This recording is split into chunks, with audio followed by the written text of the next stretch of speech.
Michael, so we're on take number, I think this is 7. So if you Yeah, wanna, something like that. so do you wanna do an opening bit for the beginning of the episode? Oh, geez, my brain is so broken from the outtakes. Do I have any bits? Do I have any bits left? I I honestly, I got nothing. I got nothing. I'm just staring at this giant mass of clues that I have, hoping that I can somehow guide you guys to the end of this mess. I'm so Um, excited. It's gonna be so good. Uh, I mean, should we just get right into it so that we don't get hopelessly sidetracked once again? Absolutely. Hey, by Yeah. the way, Michael Talks About Stuff is here. Thank you very much for Hey, joining Hello, us. Michael. yeah, You glad to be back. you should go and subscribe to Michael Talks About Stuff. Uh, uh, you take your theories quite a bit more seriously than us, and you have a little bit more of a structured approach, and they're really good. Yes. Thank you, thank you. They're really really good. They have a much more like much more like narrative flow within your videos, and I really like that. Big fan. Yeah, it's I have, like I gave you guys a shout out at one point, and then I realized I should have warned people, like, "Hey, I kinda do, like, video essay type stuff, and these guys basically host a game show where they're trying to get to the end," and, like, I didn't warn people about that, and then I checked the video, and there's, like, 3 comments, like, "Where the hell is the theory? Get into the theory, I'm 25 minutes in." I'm like, Yeah, "Oh, I did not yes, adequately explain." we did get I Yeah. just I sent a flood of people who are very annoyed right now, but we some of them liked it, but some of them did not. it's really funny. We did get a big uptick of people who are like, "What is this? This is insane." Yeah, next time I mention you guys, I'll be like, "Hey, if you like game shows and you also like A Song of Ice and Fire, check them out." Oh man. All right. It's it's like part game show, part like podcast, part like a Song of Yeah, Ice and Fire theory, and that is definitely not for everybody in the Song of Ice and Fire right. theory community, the YouTube rabbit hole. If you're just looking to get to the insane take, like that is, we have constructed it to be the opposite, actually. Yeah, yeah, Yeah. and, like even just right now, each of us in succession keeps thinking of more bits to do. Like, like we're yes anding this bit, Yep. which means it might be 10 minutes before we get to the video. For example, Someone al yeah. Someone always lets you know when it starts down in the comments. oh yeah, thank you to those people. It really means a lot. It's like you guys are absolute ballers who keep on posting. Theory starts at 22 minutes and 5 seconds. We could, and I want to make it perfectly clear. Tom and I could do that with like relative ease, and we never We will. won't. We will not. It's all part of the experience. Yeah, it's all part of the plan. Alright, Michael, I'm told you have a theory for us today. I do. So here's your opening quote. All right. It would never be the way it had been, he knew. The crow had tricked him into flying, but when he woke up, he was broken and the world was changed. And this is from Bran in A Game of Thrones. When he woke up, the world had changed. He was broken and the world was changed. And you don't need to write this, but he goes on to talk about like how his father's gone and yeah, everything that had happened in his time in the coma And this is thoughts of Bran in A Game of Thrones. in Game of Thrones. Yeah. Ooh, interesting. Can I give the smallest peek behind the curtain before we get in? Yeah. You and I were talking before the show started, um, and you mentioned that the last theory might help us be in the correct headspace for this one. Is that correct? Yes, in such a roundabout way that I think it might not be helpful at the beginning. Like, once we've got a lot out at at the end, you might be like, "Oh, hey, I see now how this lines up." Like, there's a direct line that I could draw to something you guys talked about in one of your, like, tangents, you know? Not like the end point of it well, actually, no, both kinda weirdly, the end point and Like, yeah, your whole most recent theory about Lord of the Rings will probably have you in a decent headspace. Ooh, okay. So Interesting. the Not most. because this is necessarily related to Lord of the Rings, but just like things that came up. All right. Well, So the. Oh, go ahead, Zach, please. I was gonna say, like, we were talking about the world dealing with an existential threat and not having the capacity to deal with that, and not like. Also, Tom, as an aside, we've been talking a lot more about Lord of the Rings just in our like calling each other and chatting about what we're doing that we do almost every day.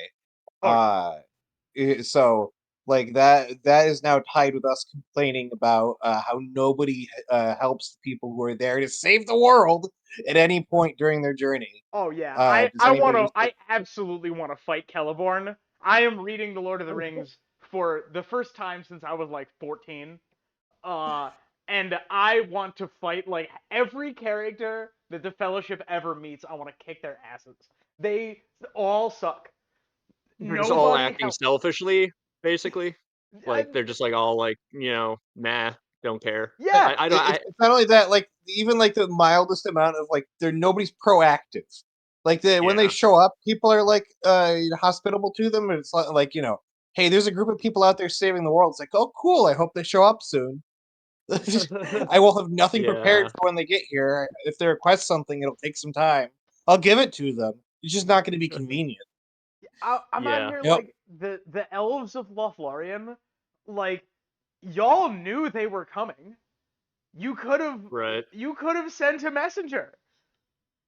Yeah. And been like, hey, by the way, the mines are occupied, so maybe don't go that way, or at the very Yeah, least, be that's like a super good quiet. point. Hey, That's a good point. hey, we have these literal magic cloaks that let you blend into rocks. I'm gonna send Yeah. somebody with 9 of them before you go through the mines. That might By the help. way, the mountain. By the way, the mountain tries to kill people, Yeah, by not the way, like the mountain in an is avalanche alive sense. and hates you. Uh, Yeah. At no point does Yeah. anybody offer them like horses or a boat. Like Uh, there's well, so many points where they could have shaved time off the journey too. the elves of Lothlorien, they give them 3 boats, but neglect to inform them which sides of the river are occupied by orcs. So Which they like crash into a bunch of orcs. like I feel like if told me that like group of people who are coming to literally save the world were gonna like pass by my apartment, I would like at the very least like have dinner ready, have some beers, and be like, okay, I can give you a drive. Do you need gas? Like whatever. Also, you're about to go through downtown Philadelphia. Don't try and park anywhere. Avoid Needle Park. Um, Jackson's all of Kensington, and when you cross into New Jersey, it's free, but don't leave anything behind 'cause you have to pay when you get back. Uh, And like warn them about like what neighborhoods to avoid in your yeah, local yeah, area. yeah. Just don't go to the open air drug market. You're probably good. like they show up and like the fucking elf king is like, we have not interacted with the outside world in long years and cannot say who controls what lands. And I'm like, motherfucker, you could have sent a guy. Yeah, you could. Hey, Uh, you know what's a better sentence than that, Celeborn? You know what's a better sentence? You be like, hey, we haven't set foot outside in a long time, so I sent my cousin Carl. He went and chatted with like one of his, like the grandkid of one of his old buddies in Rohan, and they're expecting you. And yeah, like you can go there. They're waiting for you. It'll be great. Hey. yeah, Also, one of his friends died of orc on the way, so don't go there. Like, what the hell, guys? Is this a good headspace to be in for the theory? Yeah, well, I'm sorry. I thought we just. I'm it's sorry. yeah, no, it's we'll have plenty of time for more Lord of the Rings tangents at the end. I was gonna let you finish this one and then try and be like, so what does this quote? What sticks out about this quote for This is you? why we never get anything done. The last time I was on this show, I was like, I'm pretty sure it's the most on topic it's ever been because like we started with my opening quote, and then, like, I knew if I didn't keep you on topic the entire time, we were not gonna get there in any reasonable amount of time for my last theory. This one I feel might be more chaotic. All I'm not right, sure. I'm excited. Incredible, incredible. Uh, so it would never be the way it had been. He knew the crow had tricked him into flying, but when he woke up, he was broken and the world was changed.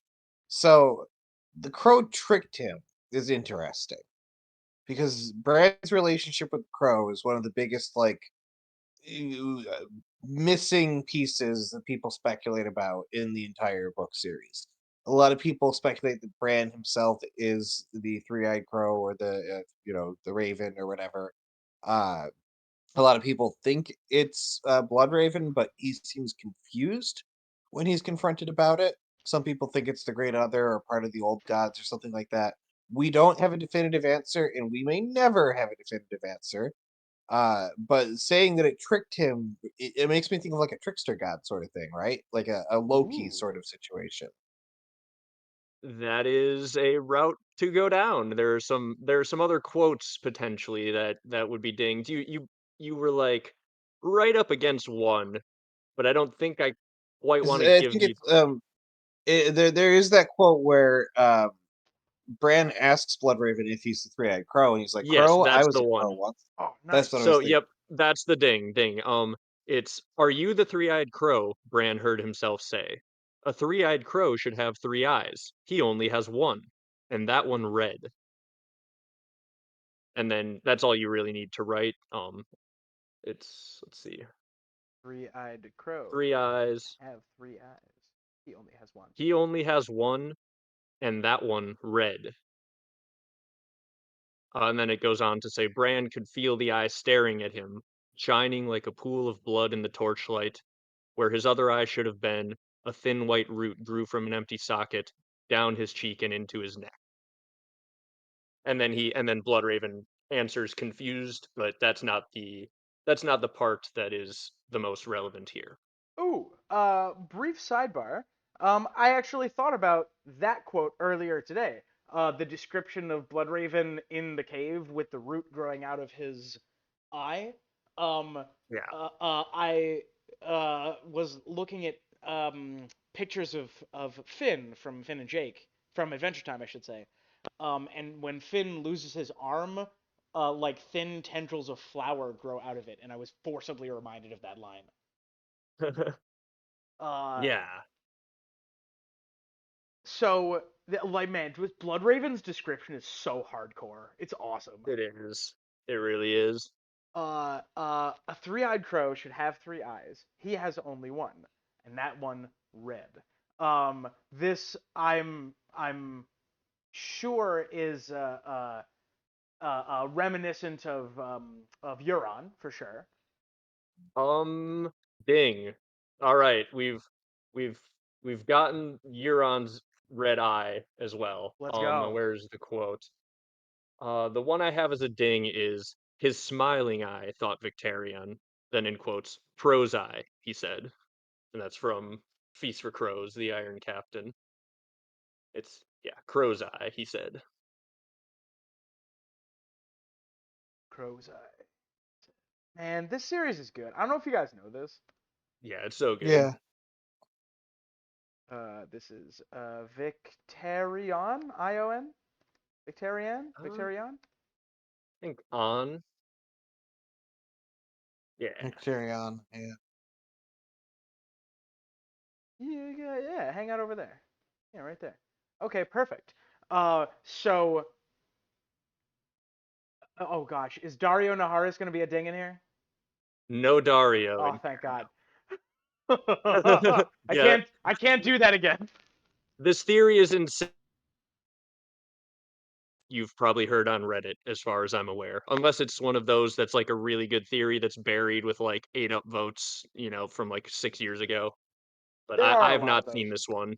I was the author of 1 or 2 of them that have like 8 Yeah. upvotes that I now put out a video about like 8 years later and it has thousands of views. I'm like, "Oh yeah, this is why I don't post on Reddit anymore." Yeah.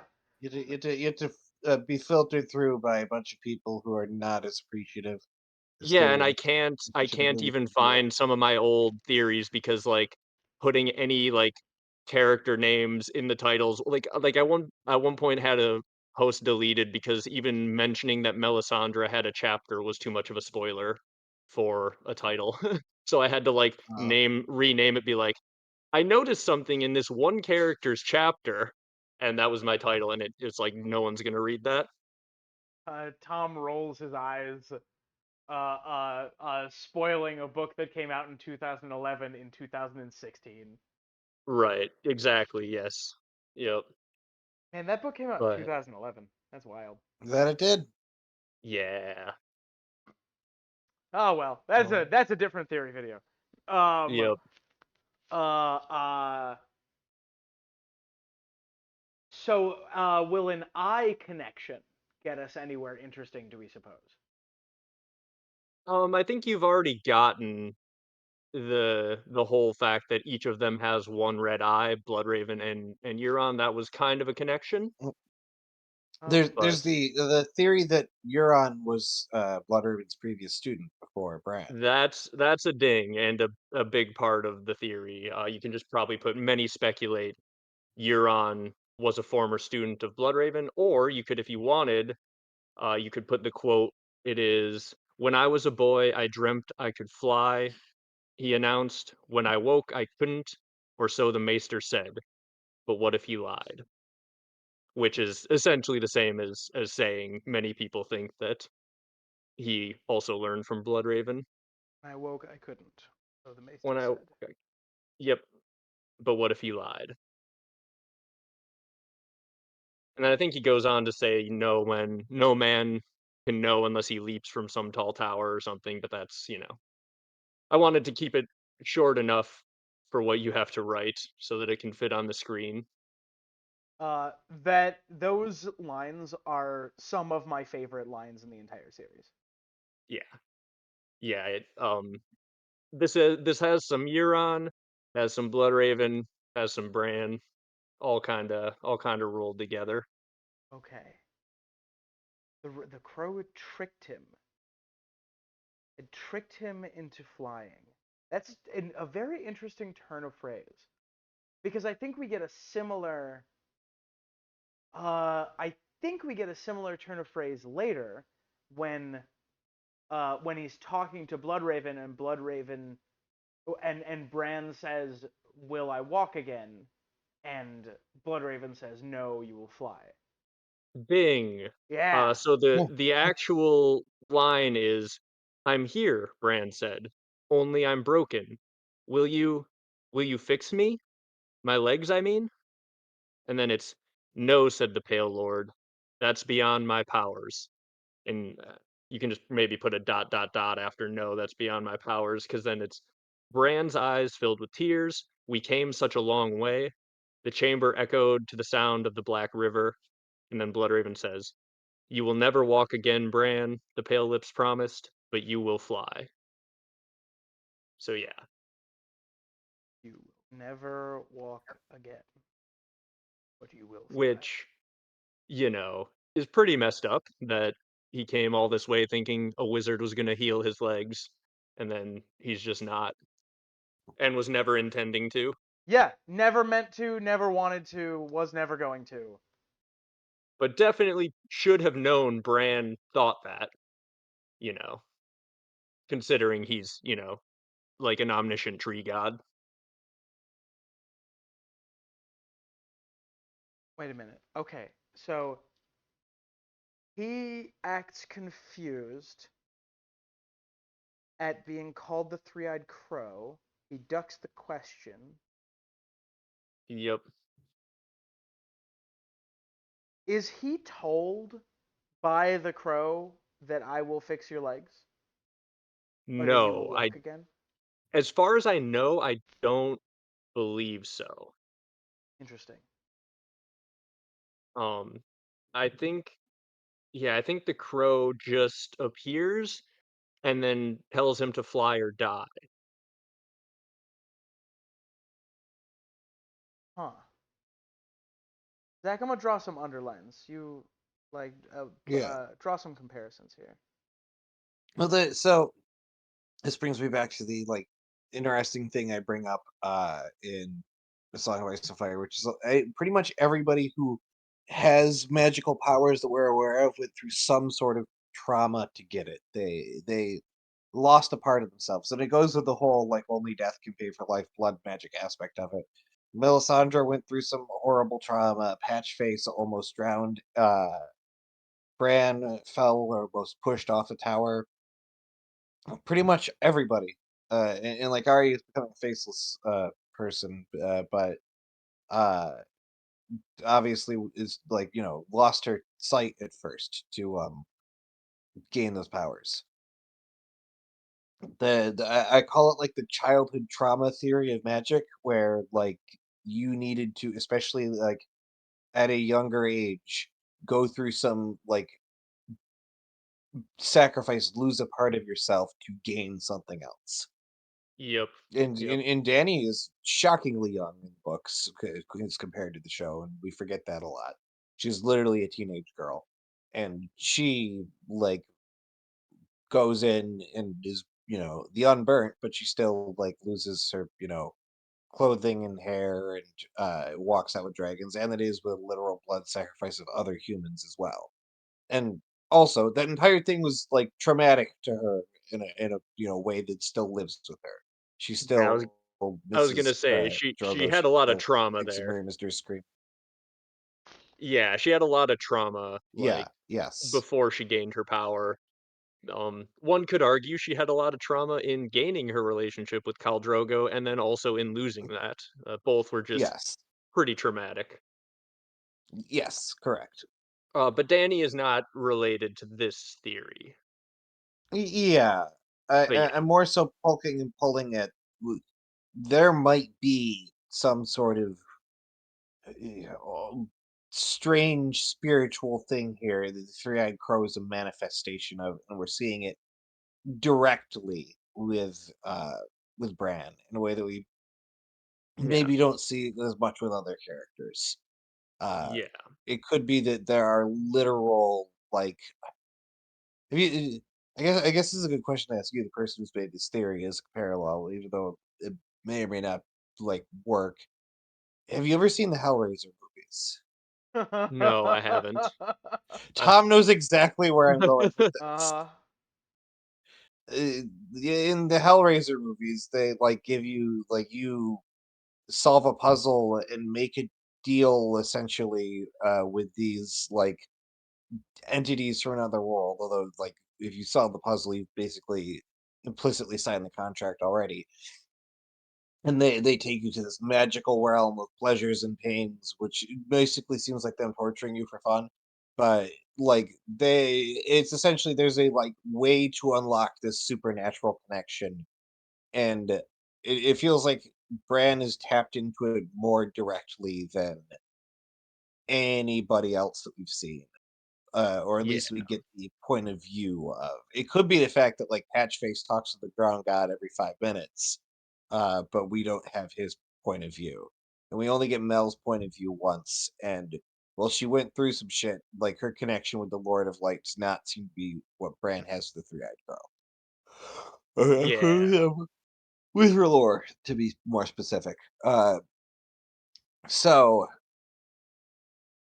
that makes me wonder. Okay, who is the three-eyed crow? Is that what we're driving at in this theory? Is the like spiritual?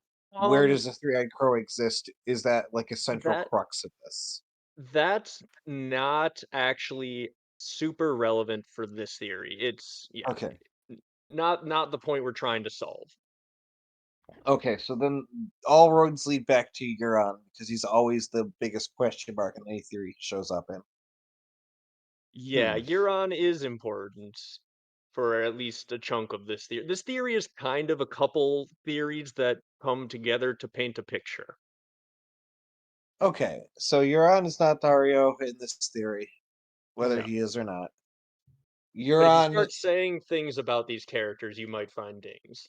Yeah. so Euron, like, possibly came back different than how he left, possibly from training with Bloodraven, but he also traveled around the world and went to some places where like spooky haunted shit happens all the time There's some theories that he got possessed by something in Valeria. There's some theories that he got like went out to like ET and some of the other areas out there and got possessed by or like he went to Sithorios and got possessed by the Bloodstone Emperor, which is personally one of my favorite theories of all time.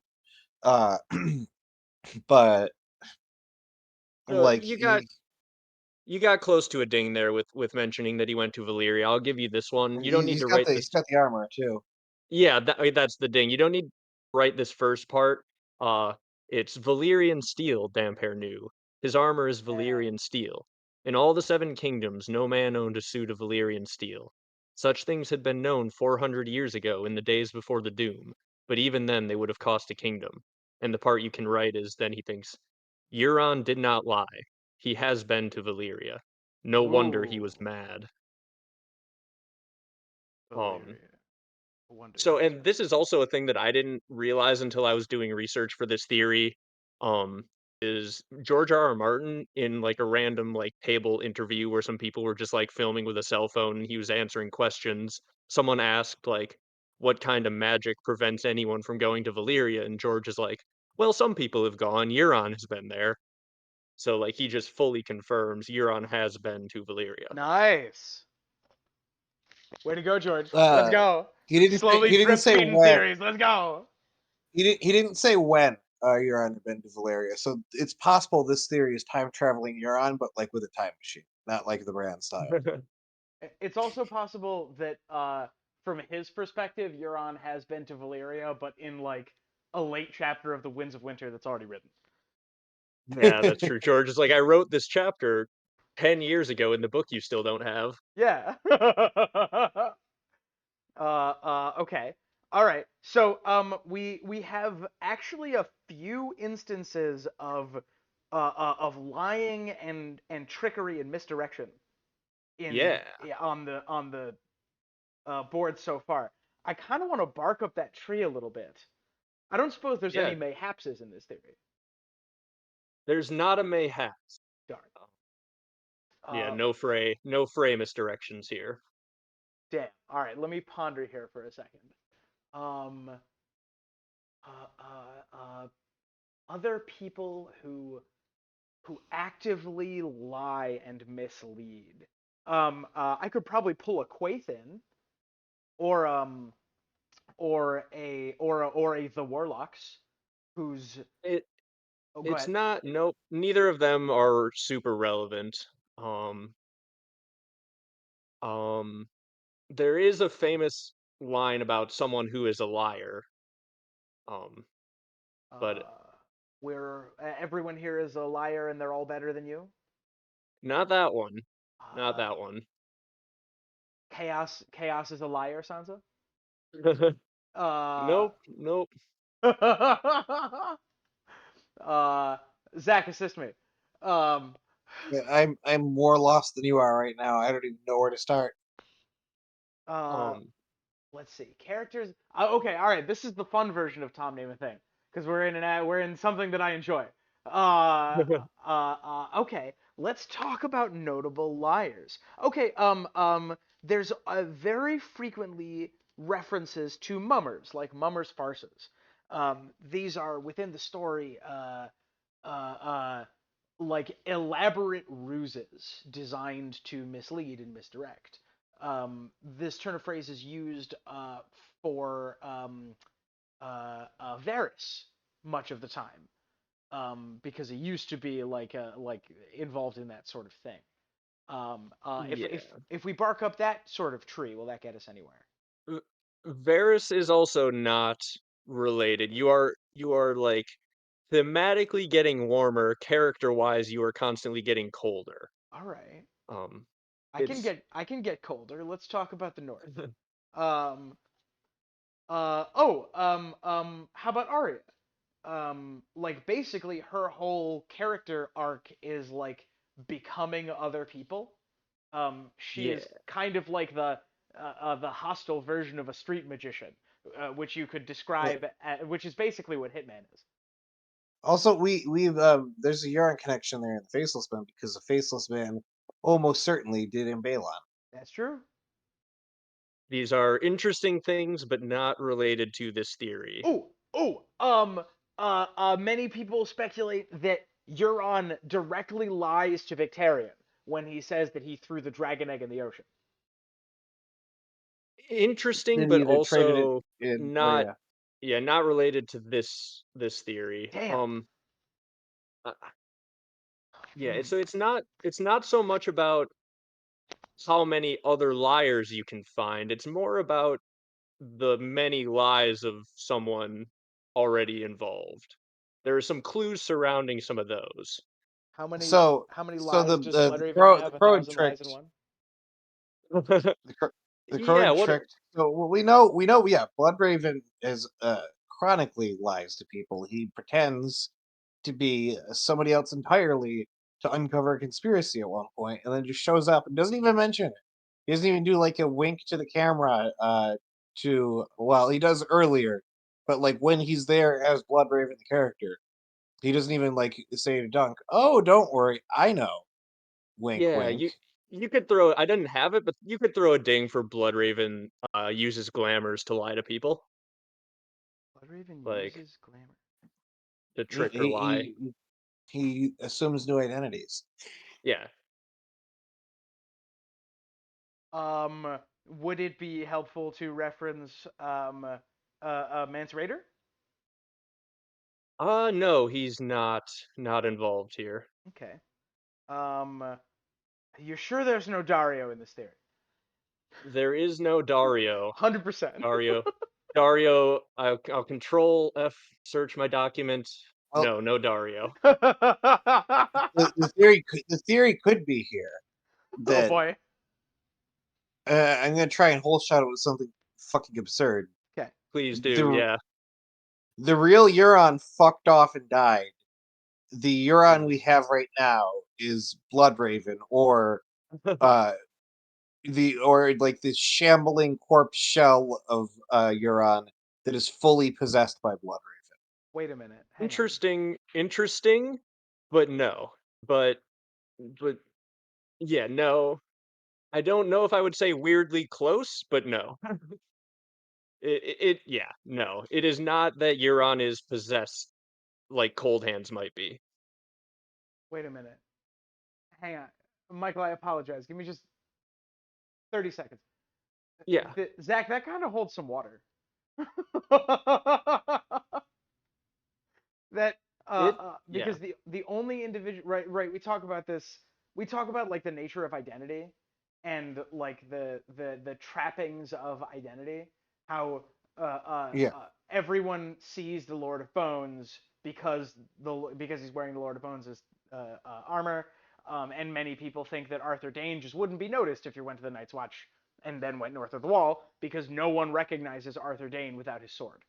um the only human being who would recognize Euron as Euron, like reliably, is Victarion. Is Balon, who is dead, and Victarion, who's a dumbass. Uh, so like that that doesn't that doesn't not track. I'm gonna say as well, it's also not as unrelated as it could be.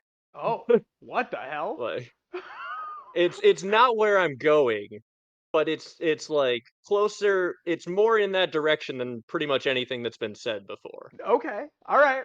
We're um we're proving this theory by like um we're like using a metal detector, right?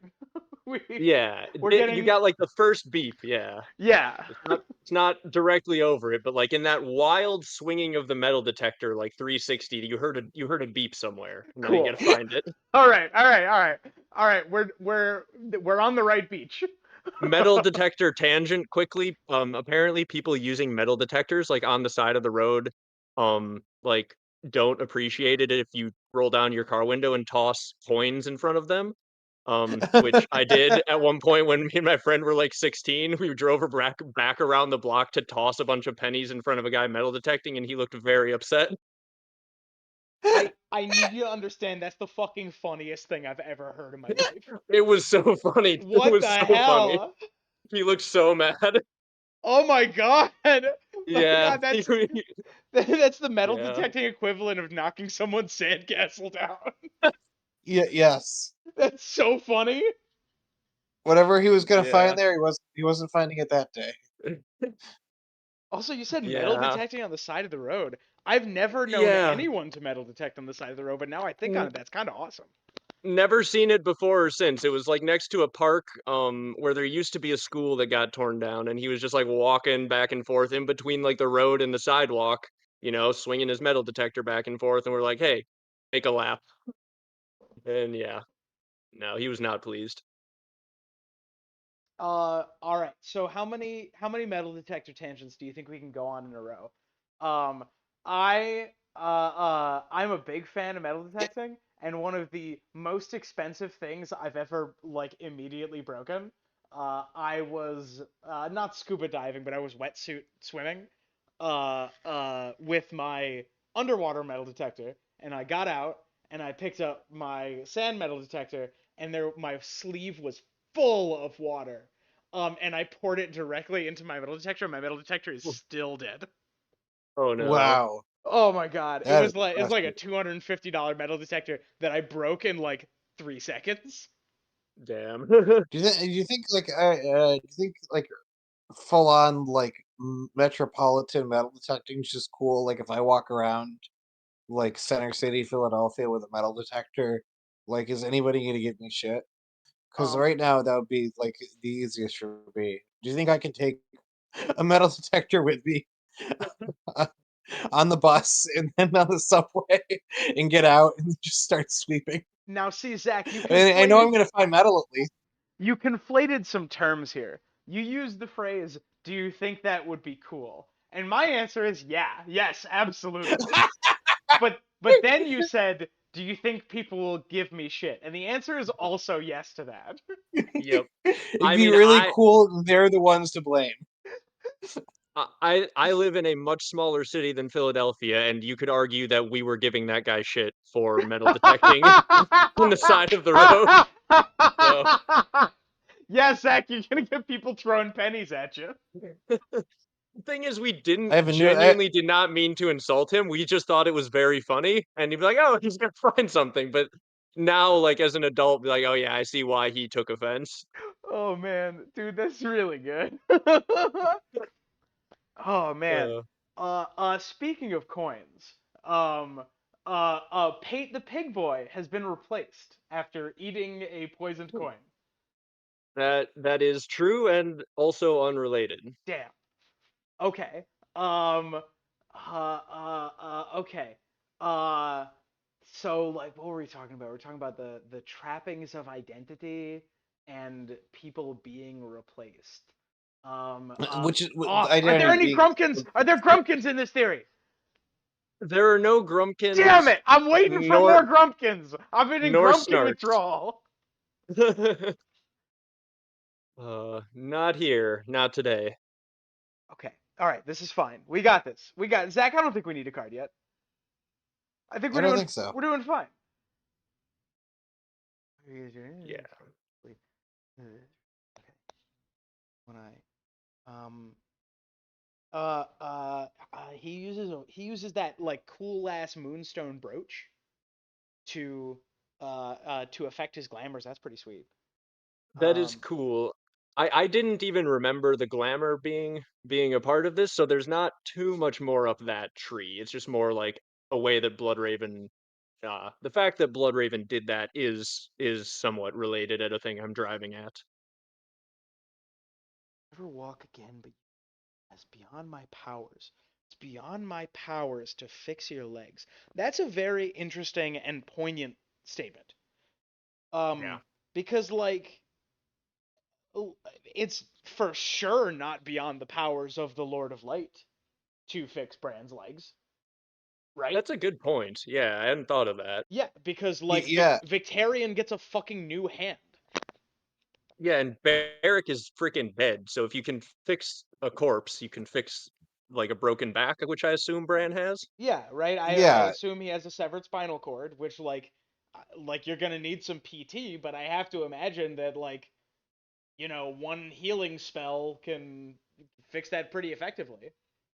Yeah. Uh, uh, Yeah, should be easier than fixing Barrack or Stoneheart. yeah, Stoneheart, who has been dead for Yeah. 3 goddamn days with a throat slashed to the bone. Off Like, topic, but I wonder if Bran is, like, strapped up to the trees and, like, ever turns to Bloodraven and is just like, "Hey, I noticed they fixed my mom being dead for 3 days, and you can't do anything about this?" Like, and I think you could have done something about this, man. like, no, I'm going to give you wings, Brandon. Yeah, Go back to your programs. yeah, And so the old gods don't cover that operation. yeah, it's not Yeah, it's yeah, that's considered out of network. yep, yep. It's an Oh, out of Weirwood network. Yeah, yeah, that's a joke. we got it. We got We there. did it, everybody. All right, Zach, I want a card now. What do you think? Yeah. I Alright, I think this is the namesake of the game, Michael. I would love a yeah. card. Alright, let me get my handy dandy random number generator up here. And you guys got Alright, this one might actually get you somewhere. All right. Uh Something about the look of it made Bran feel ill. The red veins were only weirwood sap, he supposed, but in the torchlight they looked remarkably like blood. He dipped Red. the spoon into the paste, then hesitated. I mean, you could probably only do that. They looked remarkably like blood, but then it continues. He dipped the spoon into the paste, then hesitated. Will this make me a green seer? Your blood makes you a green seer, Lord Brynden said. This will help awaken your gifts and wed you to the trees. But the main point is the beginning there. The fact that he's eating the weirwood paste. Many people assert that the weirwood paste is made of Jojen. Ding! You can just pretty much put that. Many people speculate Bran has eaten his best friend unknowingly. Oh yeah.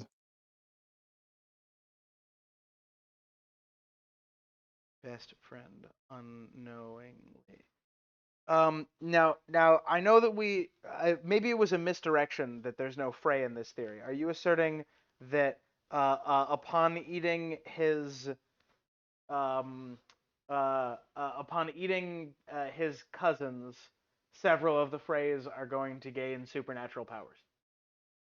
I am not speculating they are gaining powers by eating people, no. What? Oh Wait, my what? god. But Is Euron going to eat fucking his siblings? Or no, like no, Bran other people? Is Euron engaging in cannibalism? I hadn't considered that. Honestly, he might or might have already at some point, but the main person who seems to be eating people unknowingly is Bran. Yeah. Oh Do my you god. remember the Is this a Yeah, go oh ahead. is it Mira? Are you suggesting Mira is also on the fucking menu? Is it? Is No, Hodor? there's No, I don't want Is, Hodor no, stew. no, no, no, wait, nope. hold on. Is the old man who gives him a berry in the first chapter he's in relevant? No, Because Oh he's that, my not. god, is the blackberry actually like human blackberry? yeah, No. But there is another time that people speculate Bran has eaten someone. Are you guys familiar with that theory? I That one's also kind of way out there and very speculative, but probably true. I don't know that I am, but give me maybe we can tease it out because he doesn't eat like that much. is Yeah, it when would he have possibly been isn't it the in a food that situation, I should say. it's the food that Cold Hands gives him, right? Yes, yep. Yeah. The ding is you almost slept through supper. The ranger found a sow when they are way far north and there is said to be no game anywhere. And are you guys familiar with what the theory is behind that? That human meat tastes a lot like pig. That's another direct ding is human meat is often said to taste like pig. This is Jojen Reed, I assume. That's not even said. That's just like an outside of book. Ding. No one even thinks about that Oh as they no, are no, chowing down. no. I Or mean oh, the you almost you slept through almost supper. slept through supper. I don't actually even remember who said that one. I think it was Jojen or Mira because Hodor is currently chomping down on that meat in that scene. Yeah, and he doesn't Um, say much. no. So yeah, it was Jojen or Mira, but I don't remember which. Okay, this is something. Wait, no, I don't think I've ever heard this theory before. However, now that you mention it, that's super fucking weird. That there is Yeah, just a random ass pig hanging out way north of the wall. yeah. So where would Cold Hands have gotten that meat? That's not like the most relevant to the theory, but since you guys haven't heard the theory, maybe you can piece together where Cold Hands would have found a person. Is it a white? Nope. Is it one of the lost rangers from the Night's Watch? Um, lost in a not in that they don't know where they're going, but in a they've lost their way sort of way. Oh my god, is he fucking eating Benjen? No, Is it fucking lost. Benjen jerky? No, they've lost. Well, honestly, that I doubt it, but that's not the popular theory for who they eat. Wait a minute. Hey, can I just flesh that out a little bit? Yeah, yeah, yeah. That's an interesting thought. um Benjen Stark is tied up in Bloodraven's cave, and the blood in the paste is his, not Jojen's. Furthermore, they've like bolted pieces of Benjen jerky off while he's still alive. Jesus! Oh God! That Is the that would is the be is the terribly George R. R. Martin, yeah. But that's not where I'm going. But hold on 1 second. I'm double checking something. Okay, Zach, while Is you're it is doing it that, oh, go ahead. is it somebody from the prologue? Like is it Waymar Royce they're eating? Oh, no, wait, and is it? again, this isn't your go ahead, go ahead. Yeah, I was gonna bounce off of Zach and say, is it Varamir Sixskins? It is not, no. Hmm. Hmm. It is someone who is dealt with differently in the television show than they are in the books. Oh, that narrows it down. Yeah. Okay. So By everyone. dealt with Uh, by dealt with, I specifically mean killed at the who's place where they killed? are. Who's killed differently? So Is it And is they it are Night's Watch members. is it Craster jerky or It like it, Craster's it Keep jerky? yeah, ding ding ding. It is often speculated that the meat is from Cold Hands killing the mutineers at Craster's or like one of the survivors of the mutiny at Craster's basically. Um I've heard that speculated before. It's not like the most relevant. The relevant part is that Bran may have unknowingly eaten people more than one time.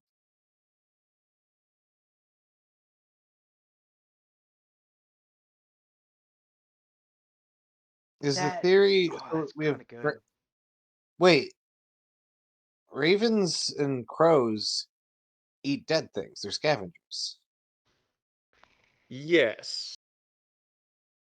Um that's I They mean they not yeah. primarily don't go around. I mean, like they'll eat bugs. They'll eat things they can kill by pecking and kicking, but that is not primarily how they get their food. They they I believe omnivores also they can eat plants. If they're eating meat though, the it's usually like in real life roadkill and stuff like that. Crows love to chew on. Right. And I suppose in both cases, if Bran is the crow, he was eating someone who was killed by some other means. He didn't do the killing. But is there a thread that this connects to though with the other things we were talking about, right?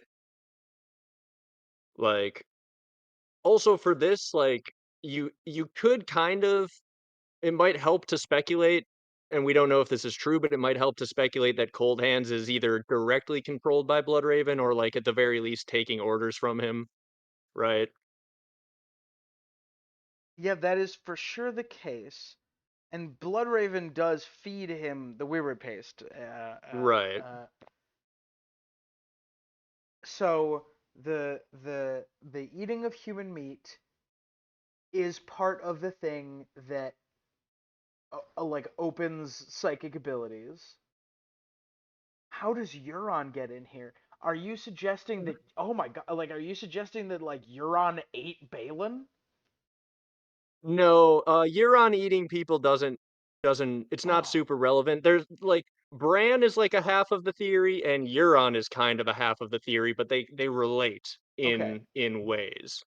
Minor side theory. Euron ate his little brother, the one that Aaron uh, uh, like thinks so fondly of. I mean, considering that, if Bran does indeed have to eat people, if Euron was trying to study under Bloodraven, he may have eaten some people in the past. That is probably like a theory that could be crafted. Yeah, and he seems like Bran seems very innocent in all this. He doesn't really know what's going on. Um, Um, that Euron. that that's basically a ding. Oh shit! Let's go. Yeah.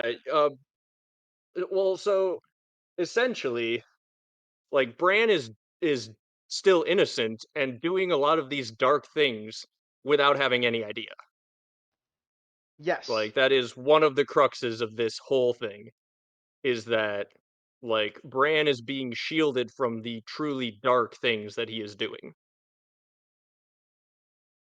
Bran is innocent of most of the things he. Well, we'll say ignorant Yeah, Yeah. of most of the things he is he's doing. not liable in a way we would view. Yeah. And that may be on purpose is sort of part of this idea. Interesting.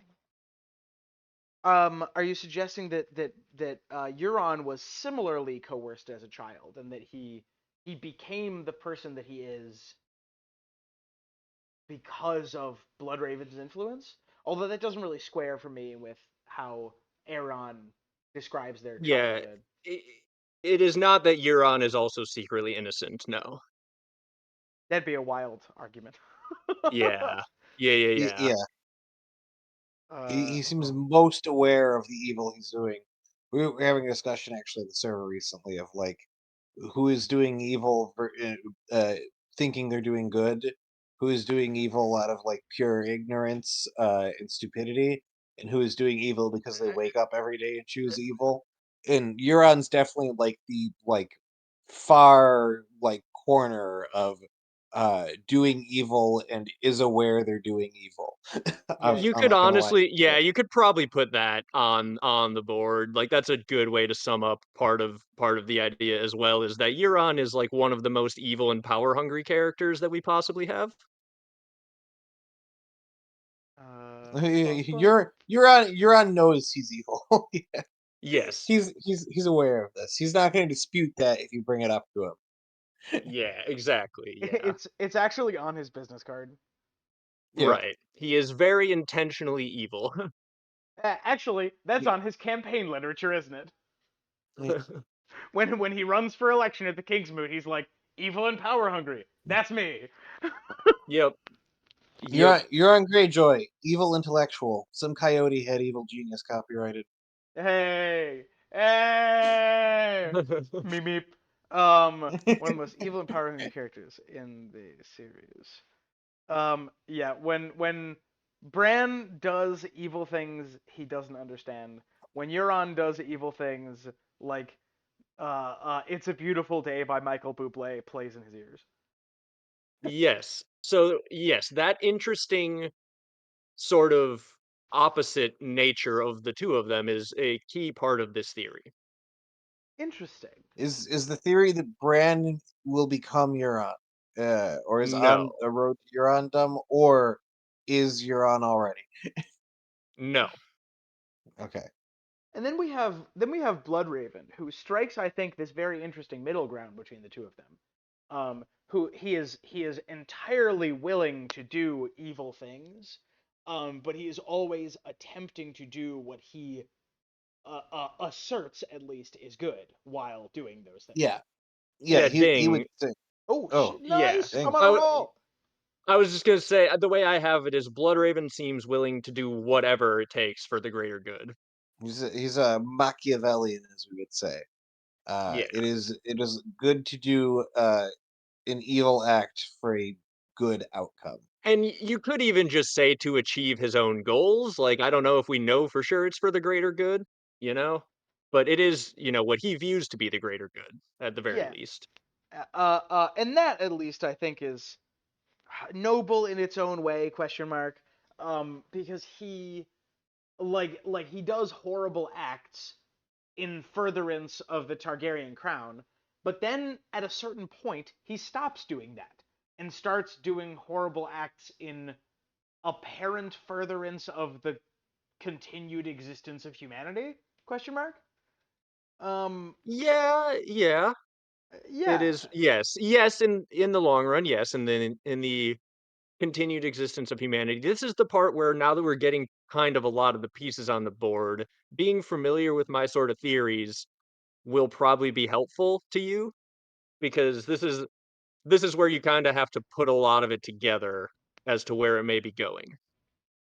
Would it be safe to like circle these three pieces?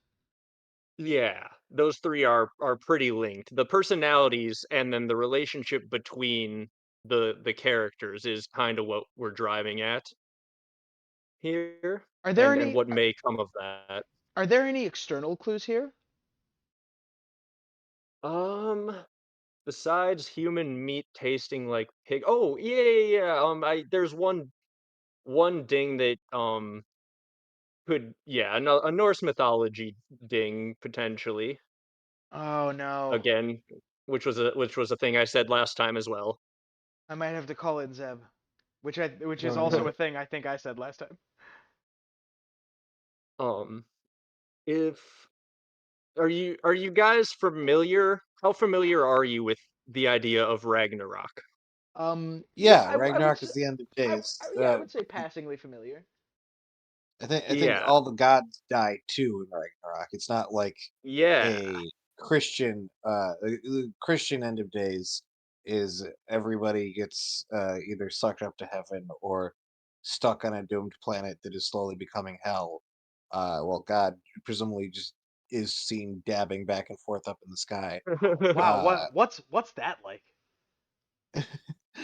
uh, Anyway. What a mental image.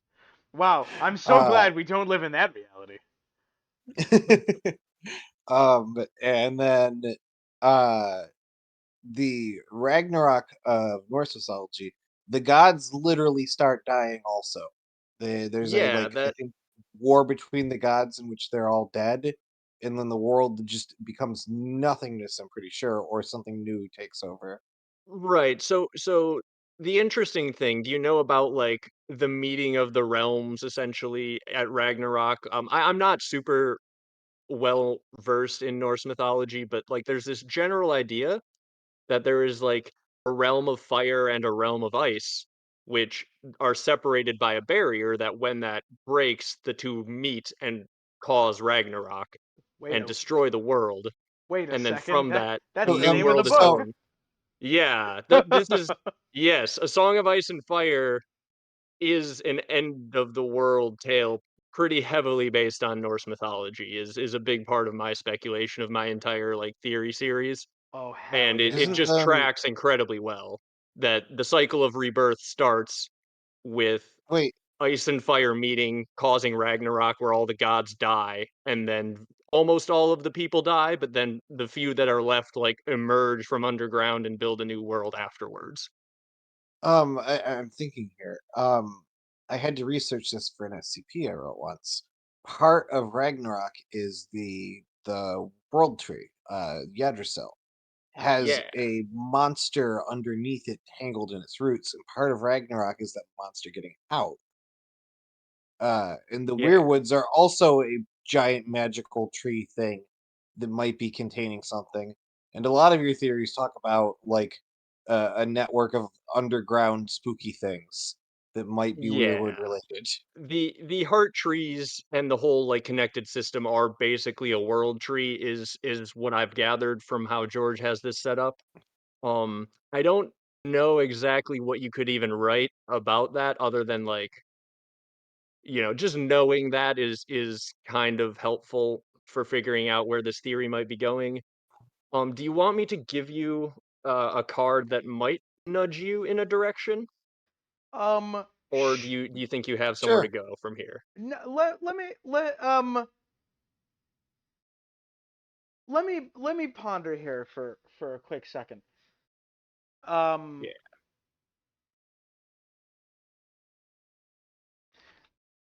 Like The I said, this is a lot of weirdly connected things that I figured would be very difficult for you guys to get to the end of. no, But no, no. go To for it. like to be honest, this is like I would not describe any of this as weirdly connected. This all tracks for me completely. Um, but Yes. Yeah. but like It, basically what we've laid out is the entirety of Bran's and Euron's arcs in brief.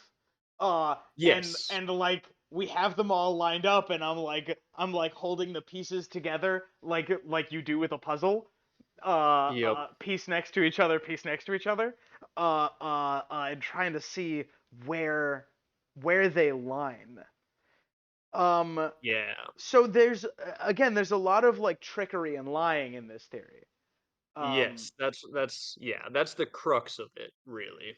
is like I mean, is Bloodraven lying to Bran? Um, Yes, that is a big part of the theory is that Bloodraven is a manipulative liar, like in Is this almost every time we see him. yeah.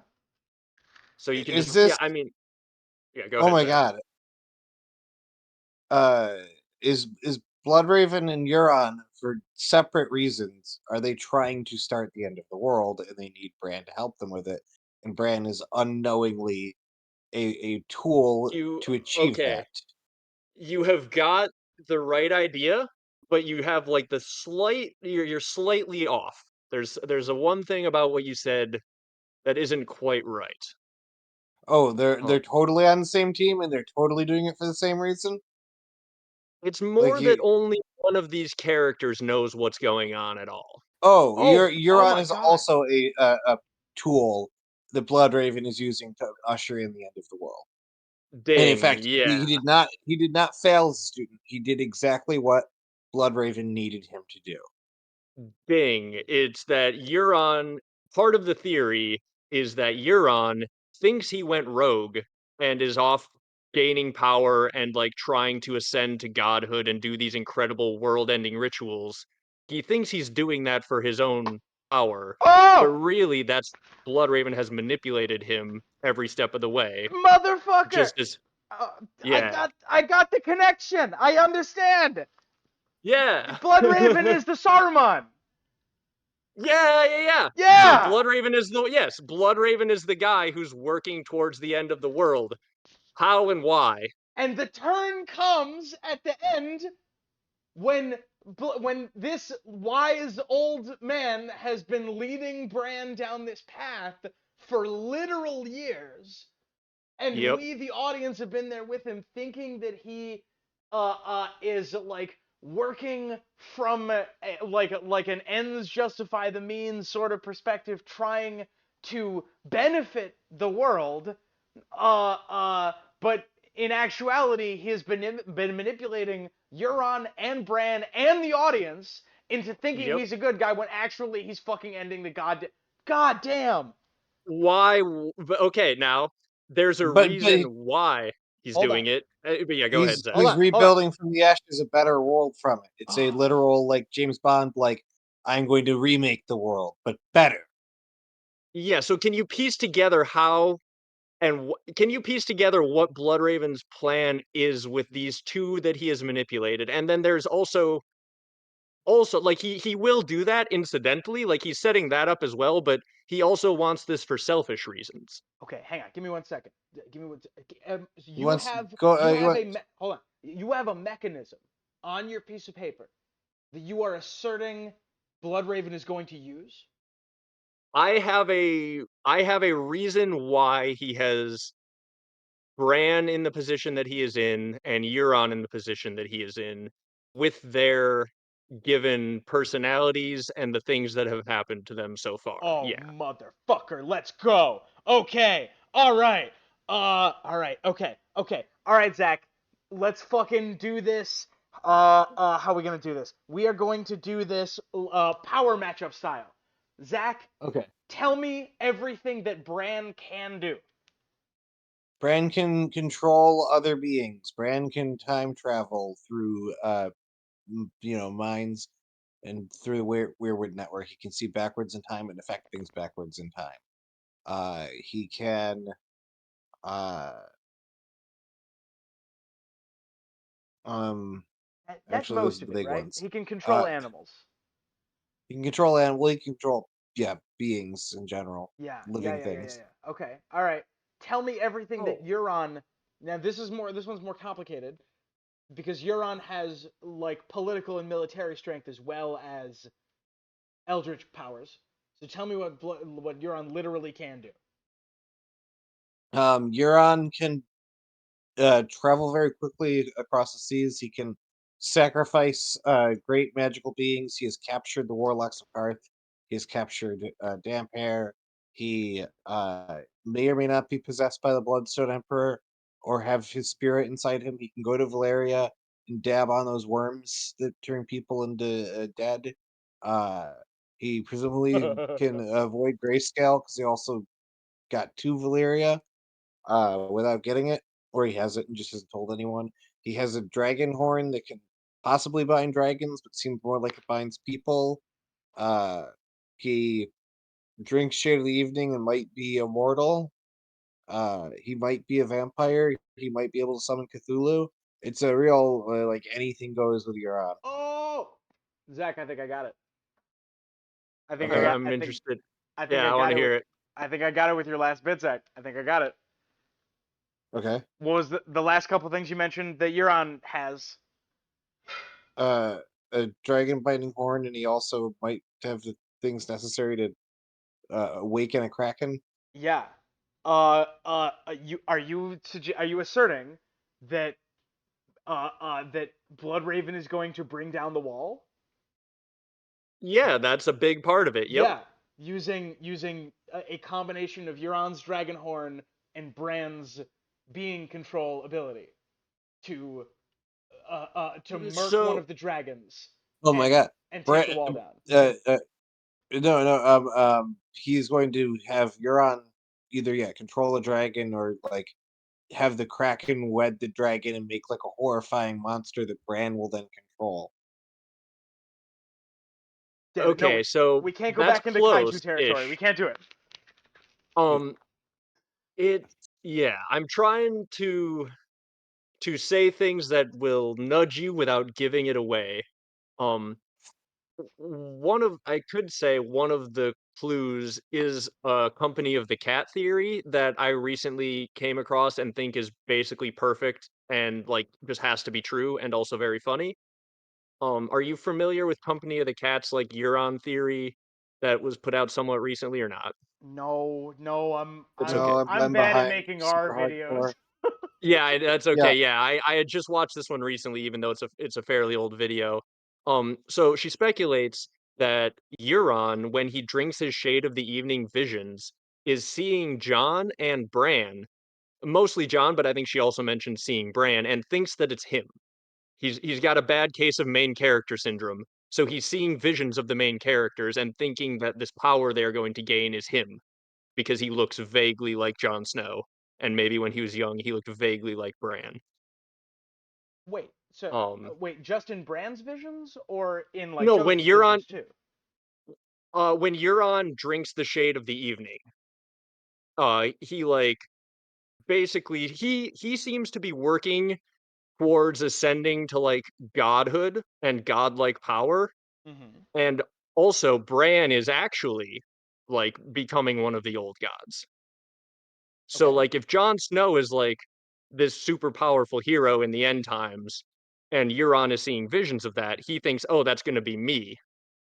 And if he sees like someone who's ascended to godhood at some point, he's thinking like, "Oh, that's going to be me." And that is in my opinion very accurate with Euron's character to like see like these end time visions and these heroes at the end of the world and thinking, "Oh yeah, clearly that's me in those visions."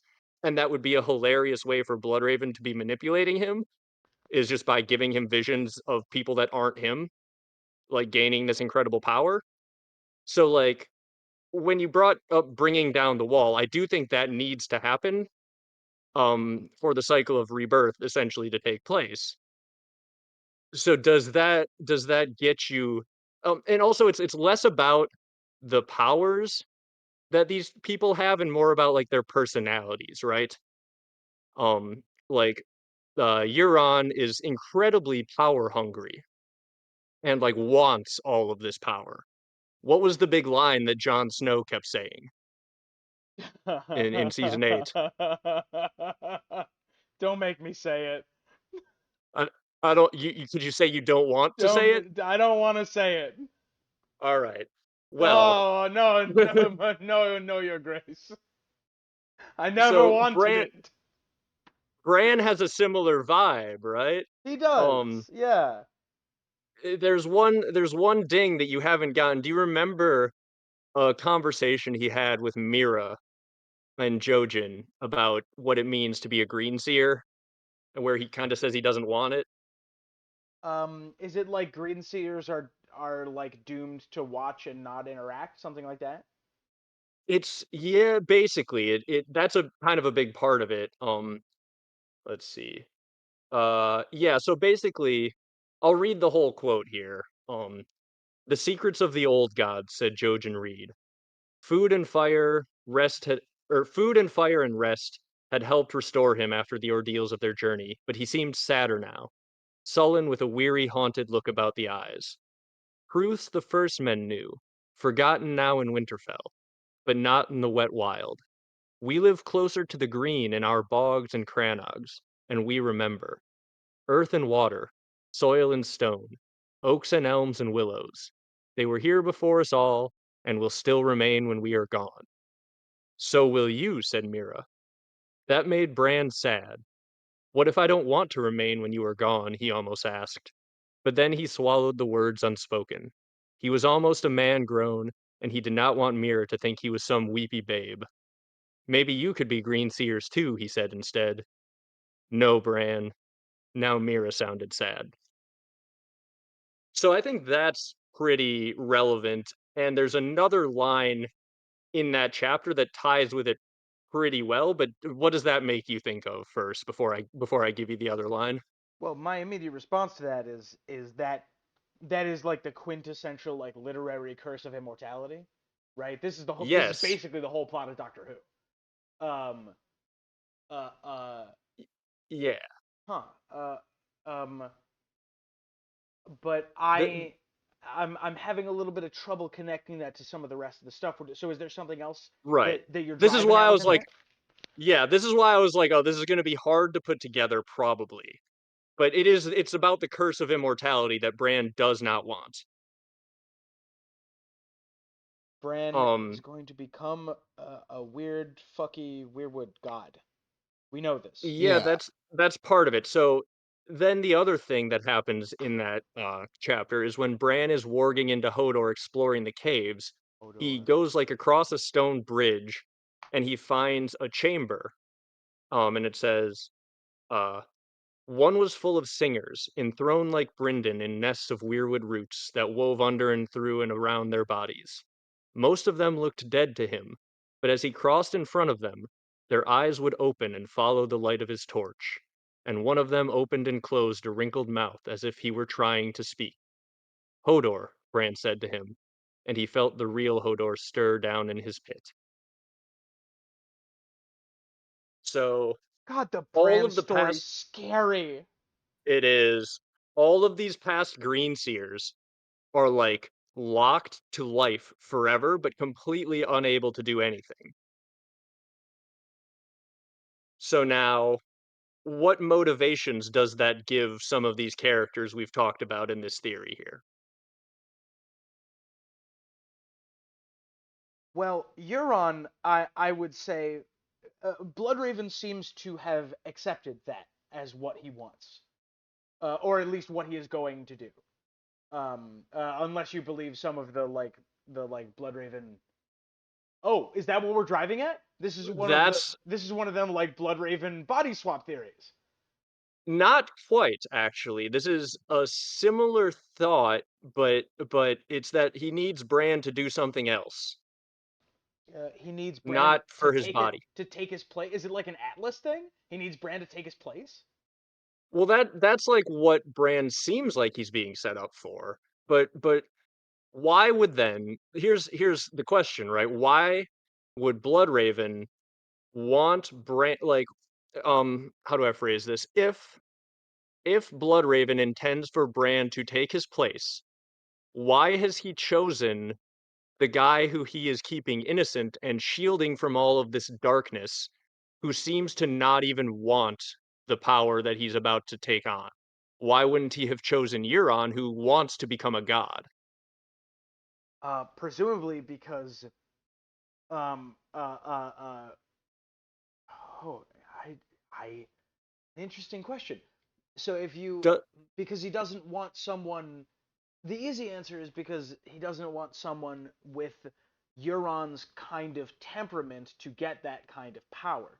But we have already asserted earlier that Euron getting access to at least some level of power is already part of Bloodraven's right, machinations. right. Um, so is there something about the nature of Bran's innocence that makes him more corruptible, or Um, less corruptible, maybe? yeah, so Um, essentially, here's another thing that I could point out, I suppose, is if Bloodraven wanted Bran to want it, he could have probably made it sound appealing at some point. He could have like prepared Bran mentally for this, or like manipulated him in some other way where he was like looking forward to it, right? Like he probably could have like since there's a Yeah, line he doesn't need to be ignorant of all this. He could exactly, and say, it's in yeah, go fact, he ahead. could lie and say, "I can heal you, Bram, but you need to do all these terrible things, and I'm Right. sorry, but that's the cost."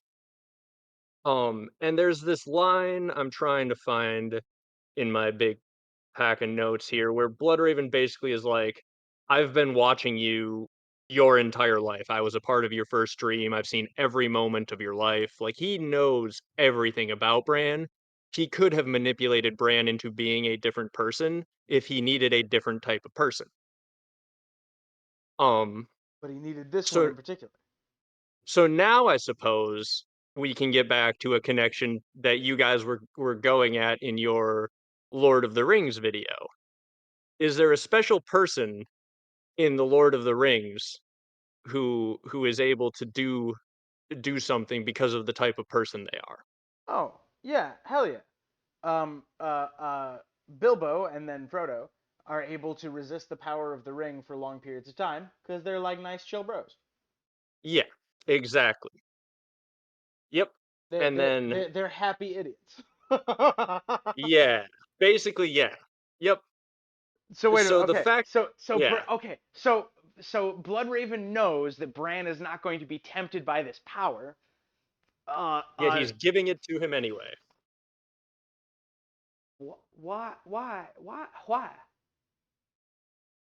Why? Why did Gandalf give Frodo the ring or want Frodo to have the ring? He would not be tempted by it more so than pretty much anybody else was going. Yeah, Yep. The ring tempts whoever holds it. but Gandalf needed Frodo to do something with the ring. So what Yeah, does Bloodraven need Bran to do? Is the question, right? That's the it that is. that's the That bullseye is that we're that shooting is at. the question. Yes, that is what does Bloodraven want done basically by both of these characters, but yeah. Yep. And it's not just the wall coming down. It's something more titanic, more impactful. Yeah. Well, yeah, yes. Yes. Does Bran need to go back in time for this thing? Um, probably like he probably will if he's going back and sending dreams, I would speculate, but it's not the important part. Oh no. Oh no. Oh no. Are is it finding the great other and letting him into the weirwood net? Basically, that could be part of it, is sending all the others back into the trees, could be a part of it for sure. Um, but um, What apocalyptic powers does Bran have? Because at the moment he seems just like a very powerful time traveler, right? right, Like the Doctor is able to affect meaningful change on a on a societal level, but he's not really able to destroy worlds without a lot of effort. And Yeah. Bran, as depicted in the show, and as I speculate he's going to be in the books, is probably going to be on par with as powerful as the Doctor is, just with a much longer lifespan and more attempts. Um, Right. so like, why and what, and also how? So what can he do? But like the combination of him and Euron is what gives him the power. I'm assuming, right? That's what unlocks whatever It's fuck it's off thing. more that they're a 1-2 punch A 1-2 punch against humanity. in a way, or against something. Against fucking R'hllor? Not that god. Against Um, the Drowned God, the Great Other? All the trees? Yeah. against yeah, the trees essentially. Um, So imagine for a second Bloodraven is acting incredibly selfishly and think about the state that he is in. He is barely clinging to his life. Most of him is dead. He is like on the very cusp of being nothing more than a husk who cannot do anything, but will be locked forever into staring at a dark wall in a cave, just like all those other green seers. Uh huh. And he is training his replacement, who he is giving this seat of power to, and he's picked a guy who specifically does not want that fate. Uh huh. Meanwhile, he's got another guy who thinks he's out there like ascending to godhood, who is out there like doing all of the bad stuff that's needed to be done to bring about this sort of end times. Uh huh. Um, what did Gandalf I want wish I had Frodo? a face cam right now, because my mouth is open and my hands are on my temples, and I, I've lost my fucking mind. This is in case I I have not stressed I'm this past. enough. This is awesome. Yeah, This is. I have a very similar feeling. I'm trying like. I am now processing so much information at once. there's so many. Yeah, I told you this was going to be a wild one. Like you were doubting that it was hard to connect, but like this is a hard one to connect at the end. Once you see it, I think it tracks really well. So But okay, go back to Lord of the Rings. Go back, like think about yeah. Lord of the Rings and like the point of some of the connections we've made. If So that might help as well. the Zach and I were talking about this just the other day. That the Lord of the Rings has a lot of breaking the wheel imagery. Um, Yeah. that Sauron never suspects that a stealth team is going to try to destroy the ring, because Yeah. what he fears is someone using the ring and kicking his pasty ass. Um, Yep. so okay, all right. Uh, Bran is Frodo. Frodo gets Yes. ring. Yep. Euron is Saruman. Saruman, like a dumbass, Euron pull. doesn't necessarily have a super Lord of the Ringsy 1-to-1 analog, but Let, yeah, okay. let But me see if I can. yeah, It's like yeah. Saruman pulls like Saruman pulls the power from Frodo, and Bloodraven, expecting this and knowing that he can overpower Euron, takes the power, and it goes in that. He takes he devours the weirwood net. Yeah, sort of. Yeah. That's kind of a thing we're driving at. Imagine those bodies strapped to the weirwood for X number of thousands of years. Do you think they're like pleased about where they're at? I wouldn't imagine so. No, Right. And so do you think Bloodraven would be super pleased to realize that's his fate? I don't know that he would. Yeah. It doesn't seem like his style. He's kind of an active Right. player. Right. Right. Uh huh. Um I'm trying to I really would love you guys to put it together. I'm trying not to like directly say, Cause but like you let me see if I can let me frame it the way I'm seeing it right now. Yes, that would be good. Uh, Bloodraven doesn't want to be strapped to a tree for the rest of eternity. Yes. Bloodraven is willing to make a Full Metal Alchemist style continent wide sacrifice of the trees and everything inside of them Yep. in order And to also preserve himself. it's worth noting that these trees do seem to be a hive mind that's controlling all of humanity into like thousands of years of blood sacrifice to them, all to Mhm. sustain these bodies, which could be argued is pretty darn evil and like maybe would be better for the world if it wasn't happening.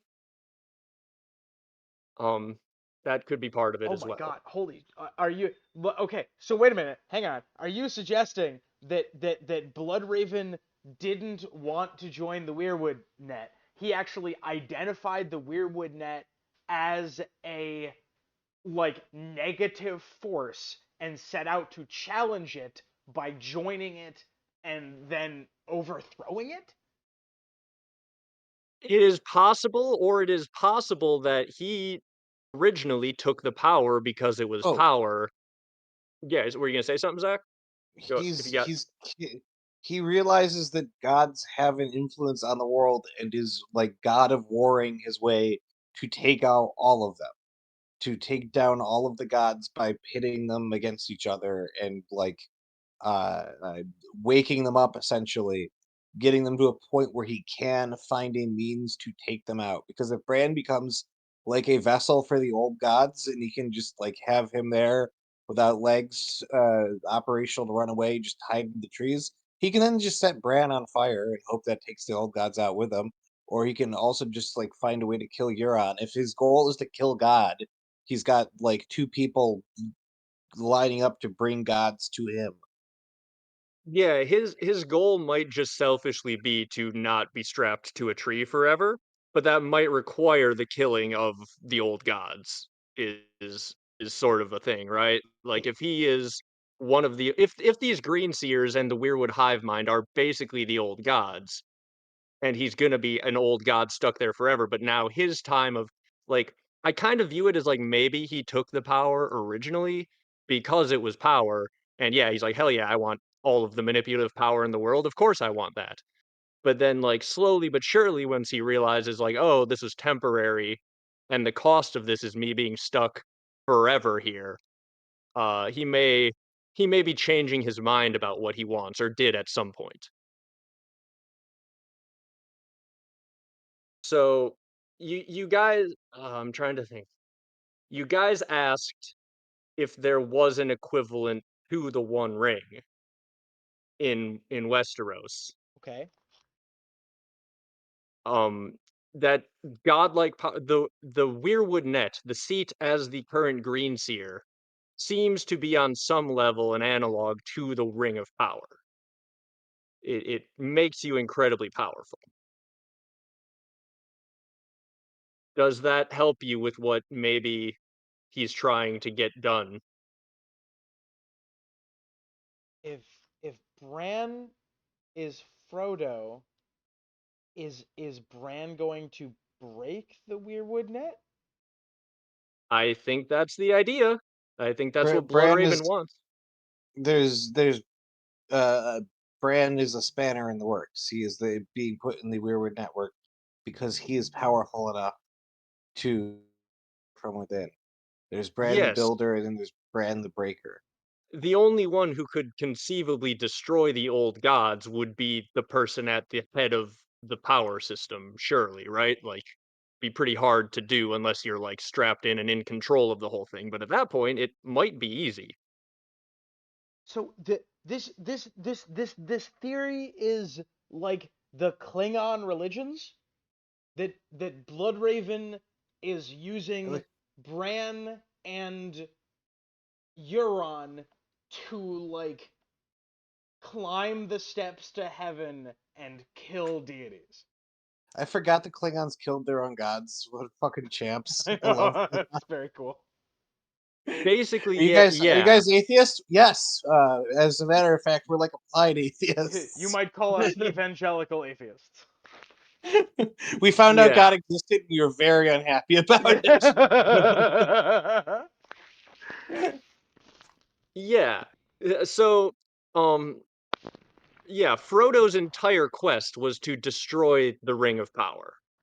Um, Bran, like, okay, if you're Bloodraven and you realize that the cost of using this power that you have used for, a century or however long he's been up there is to be trapped forever, unable to move or do anything, and you're raising someone up to this system of power who doesn't want it, right? Like think about who would normally like rise to the height of a green seer. It's going to be power hungry people like Euron who are all going to want to use that power forever, right?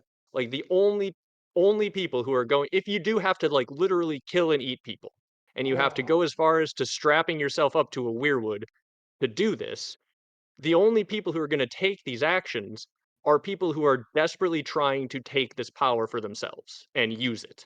yo, dude. I have a piece of supporting evidence for this. Do you? I was Yes. hoping you guys would, yeah. Bloodraven is called by the singers the last Greenseer. Yes. Yes, he is. Oh, They know the plan, Tom. They're all in on it. They recognize that this system is a problem. what? Okay, holy shit. Okay, wait a minute. Okay. You're asserting that Bloodraven is doing this just like he's in this position just because he was power hungry. Um, Yeah, it tracks at least. It doesn't necessarily matter how he got there or why, but like it seems reasonable that he was at one point wanting to use this power and now doesn't want to pay the price.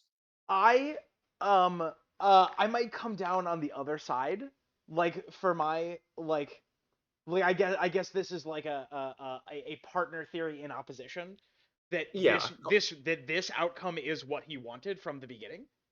that could be too. Like that's complete speculation on my part, and it's not really based on much. It's just like I could see that being the case, or yeah, or this is just what he's been working towards the entire time. That could be as well. And I think that future I would love another book, George. Um, but but but future like future Dunk and Egg novellas might inform like Yes, how he was thinking in the run up to this because I think it could right. go either way. Right, he is I both agree. power hungry and like an expert planner and tactician. Um, Yes. and I would find either of those very compelling. But he's up here, and this is the plan right now. Right, this is the fucking plan. Uh, uh, uh. So he starts manipulating Euron. Okay, so that's the last piece that I'm trying to like fit in. How does Euron fit Yeah. into this? Well, if um like cuz okay, we talked about Ragnarok. We talked about how this is basically end of the world shenanigans that's going on, right? If you're bringing about the end of the world, and the important thing is that you keep your replacement innocent and not wanting any power, not doing all this evil stuff, you kind of need someone else to do a lot of the evil stuff along the way, thinking that they're the one who's going to take this power in the end. But meanwhile, you secretly bring a kid to your cave who's actually strapped up to the tree, who will just ascend to the power when actions are taken, potentially, Oh, right? So, pitch. like, Oh, go ahead. Sorry. Well, no, go ahead. Now, yeah, you go ahead if you're gonna say something because I'm trying not to like give it all away. So if you've got something, go for it. Pitch. I'm doing like the Kermit the Frog, like hands in the air thing. Um, Yeah. uh, uh, uh, uh, Bran takes this power. Bloodraven steps down. Yep. Euron is angry and vengeful by design. Shows up and kills Bran mid transition. Not where I'm going And with it. I and it that is that the end of the Weirwood Dead.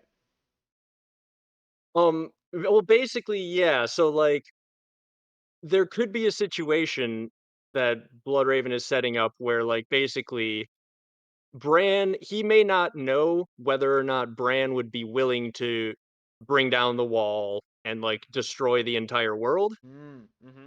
just like he may not know that Bran would be willing to eat Jojen or people at all. So he's just having other people do that.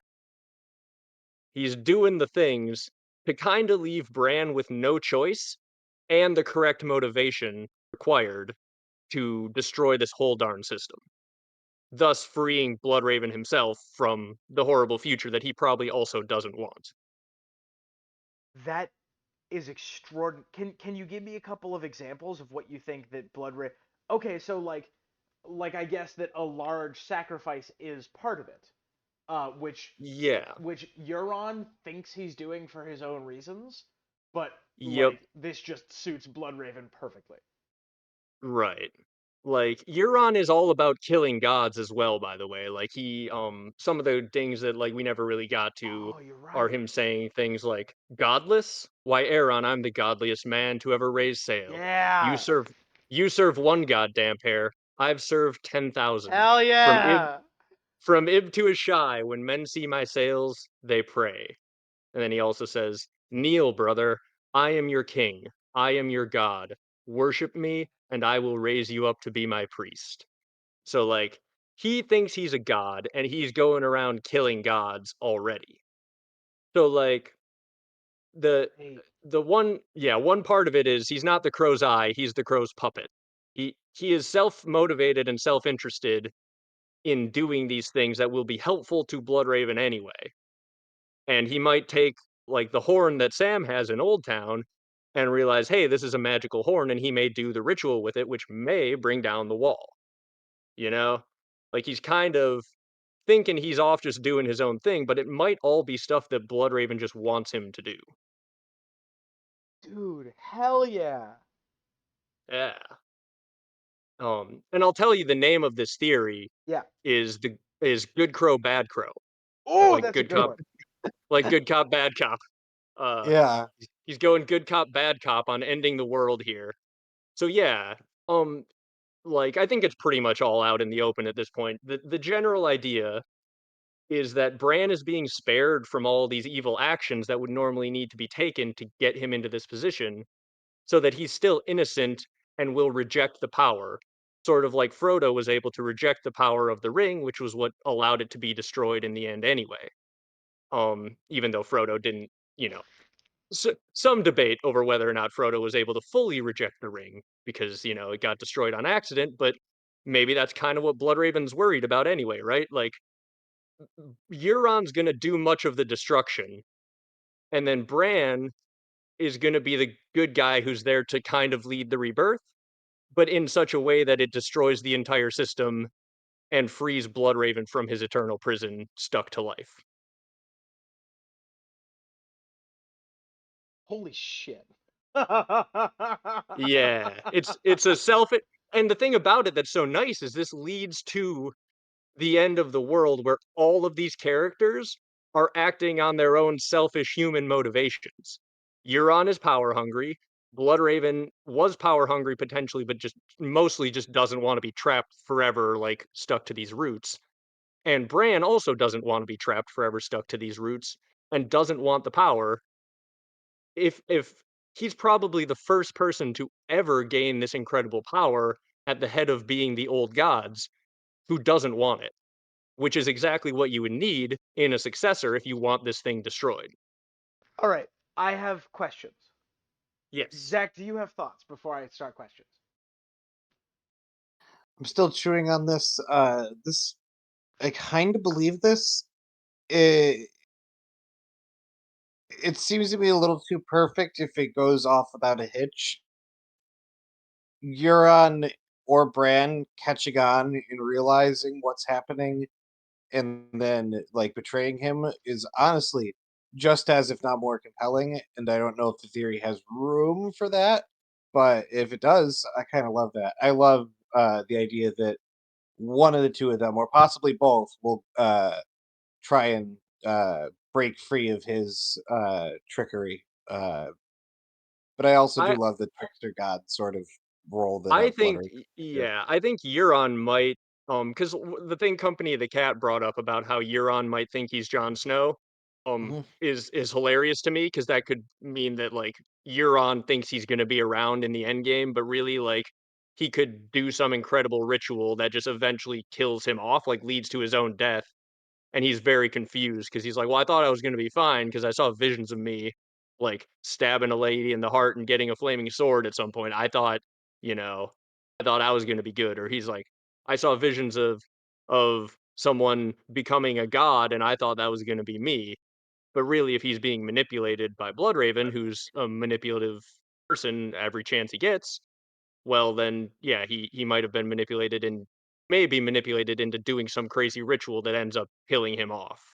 But I don't know. We're so far into speculation on, like, Dream of Spring. Like, this is all Dream of Spring shenanigans. So, like, Yeah. there's plenty of room for changes, but this is a general way I could see it going. Zach, I want to bounce off of your point real fast. You Oh no, I cut said, out at the worst possible time. say again. Sorry, Tom. I just cut out. Can you repeat that? Oh no, I just said I want to bounce off of what you were saying.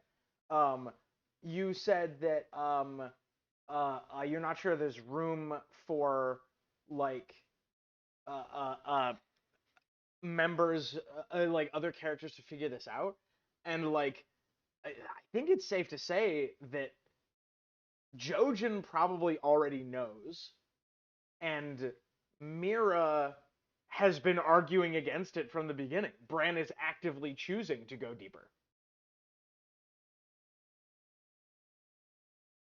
What do right? you mean by that? What do you Right? mean by Bran actively choosing to go deeper? Right. Over the recommendation, like Mira has been like, no, this is stupid. Why are we doing this? Right? Oh, This is yeah. stupid and dangerous, and like we're trusting this terrifying old tree wizard who's putting visions in both of your heads. Why are we doing this? And both Jojen and Bran are just ignoring her, in spite of the very obvious danger. Right? Yeah. Like she's like, no, this wizard in the middle of the woods is bad news. Uh, and they're both like, no, I'm sure it's gonna be fine. Um, so are y the other thing that's interesting, or I guess if you have anything else to say off of that, go for it. Because yeah, that is interesting that Mira is, like, so skeptical, like, that could be very helpful for Bloodraven as well. He could have probably convinced her as well, but maybe she's gonna need to take Bran and get him the heck out of there at some point, like we saw in the show, which might be Hodor. also part of Bloodraven's plan. Um, oh right, okay. Well, in that case, because like in the show, he becomes basically the sum total of all of the Weirwood people, right? Yeah. Uh, Yep. uh, he just downloads the entire Weirwood net and then leaves. Um, Yeah. Yes. like my questions are like what are the implications of this for the rest of the story? Because like this kills Bloodraven, right? Yes, and, it might kill Bran, Yeah. depending on how hooked up to the trees he is and how irreversible that is. The Weirwood system as a whole is killed. Bran might have to kill himself in that. He might have to sacrifice his own life, which is, like, the oldest Oh, story that people tell, right? oh Like, in the yeah. Epic of Gilgamesh, he wanted to be immortal, but then, like, faced death, realized, "Oh, shoot, like, my quest for immortality is, like, killing my friends, that's not good." And then through dying, he became, like, the wise king that all other kings looked up to, and therefore we still remember the name Gilgamesh, so by accepting death, he achieved his goal. Hell yeah. Um, There's also Jesus oh yeah, I was gonna do a different yeah, mythological pair. Go ahead, please. I was gonna say I'll take the next one. yeah, the Jesus story is he has to accept his own death to save humanity and then is risen again after he does this. What was your example? Odin hangs himself from the world tree to gain like universal knowledge, right? Uh, uh, uh, he literally kills himself to Okay. right. I knew he gouged out his own eye at the well to gain knowledge, but I that does sound very Norse mythology if he also kills himself and would fit very well with Bloodraven being Odin, Uh, um, give me one the Yeah. second. Let me one-eyed. confirm that because if that's not right, people are gonna attack us in the comments. All right, I'll do my next example is also Harry Potter, right? The Oh, entire hell thing yeah. that drives Voldemort is his fear of death, and he does all of this dark magic to avoid death, and then Harry's entire thing is he has to become the master of death. How does he do that? Well, he ends up accepting his own death to save the world, and therefore is able to be resurrected because magic, and because he went there willingly and all this stuff.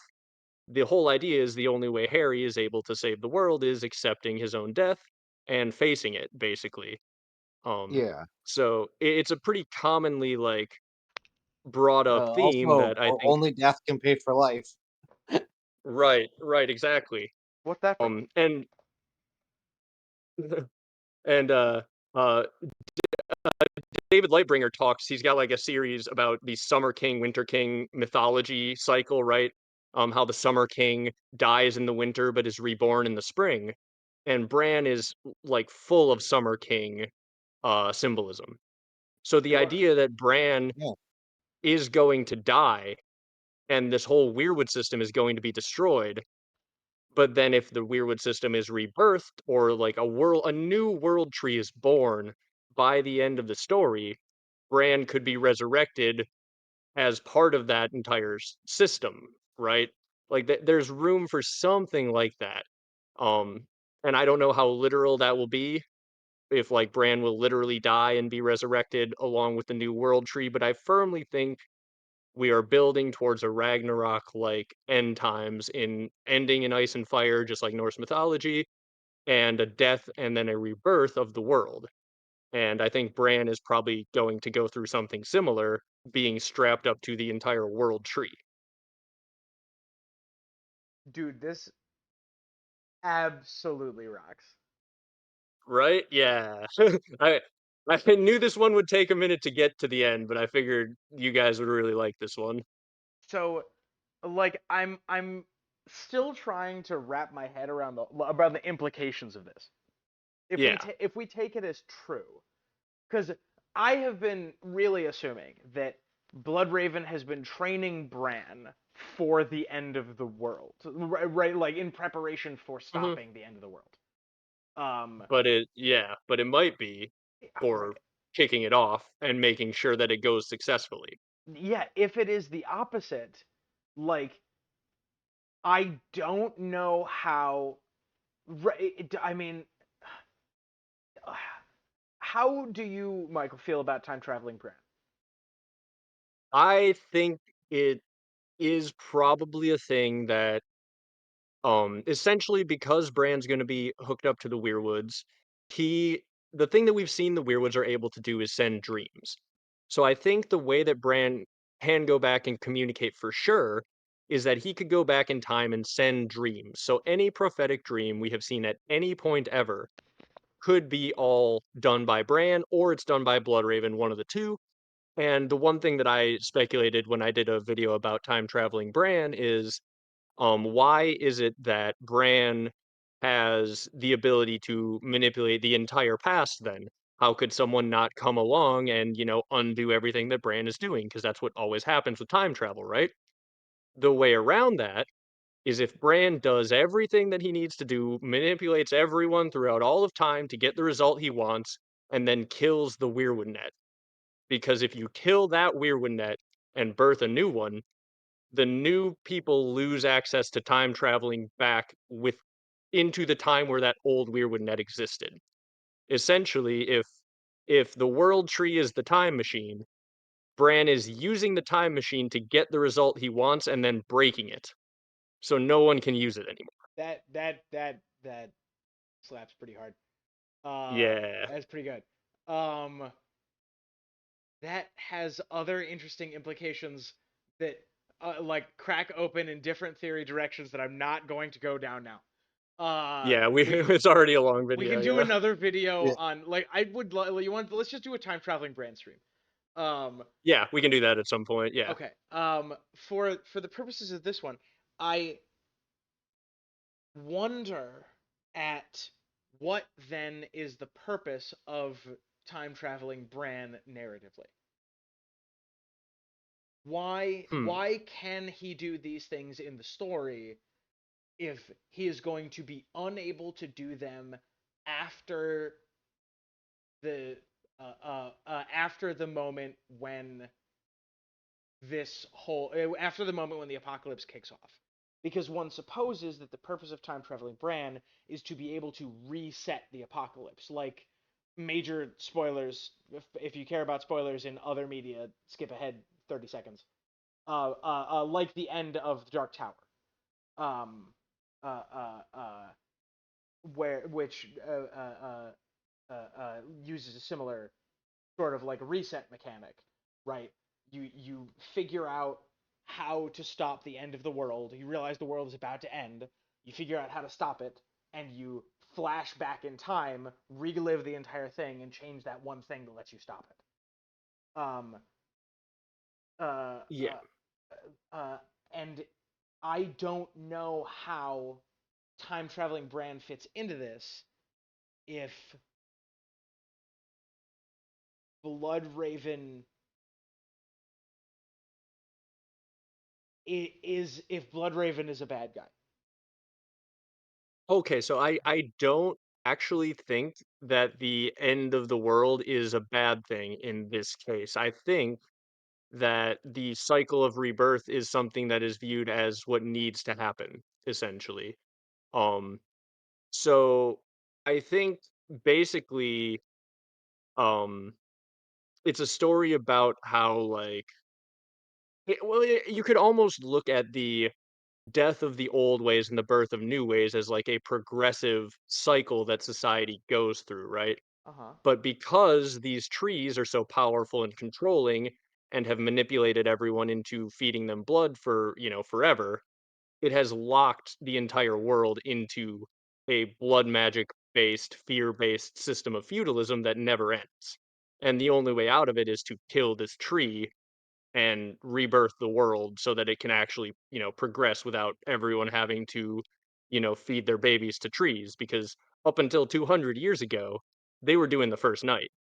They were I like, you know, sorry, continue. dark, dark, terrible things were constantly being done to make sure that these trees got enough blood, potentially all the way up until Bloodraven and Bran started manipulating their way out of it, and they're trying to basically build a healthier world where you don't have to be ruled by the same family for 10,000 years, where they get to, bang your daughter on her wedding day and then you have to feed the babies to the trees.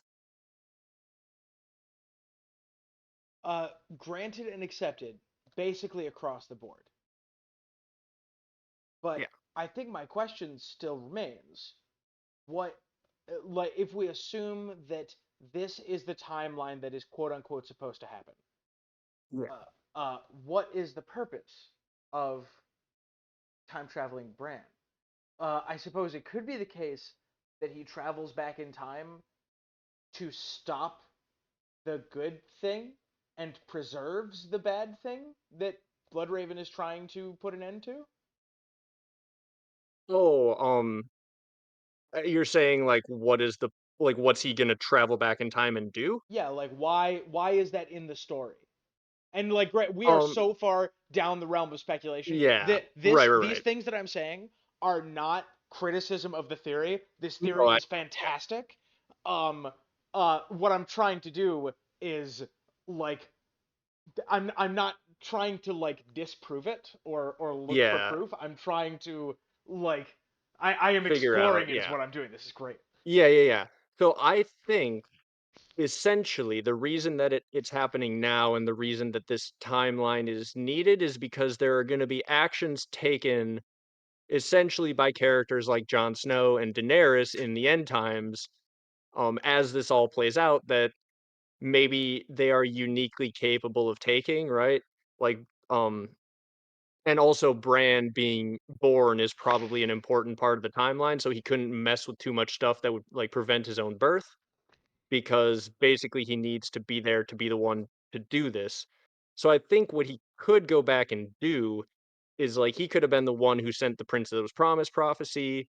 He could have been the one that, made the Targaryens leave Valyria so that there was at least some dragons because I think the dragons are going to burn down the world tree. I think that's like a big part of what Daenerys is building towards is her and Drogon might be pretty important in burning at least the center heart tree that might be at the Night Fort, if not all the Weirwoods.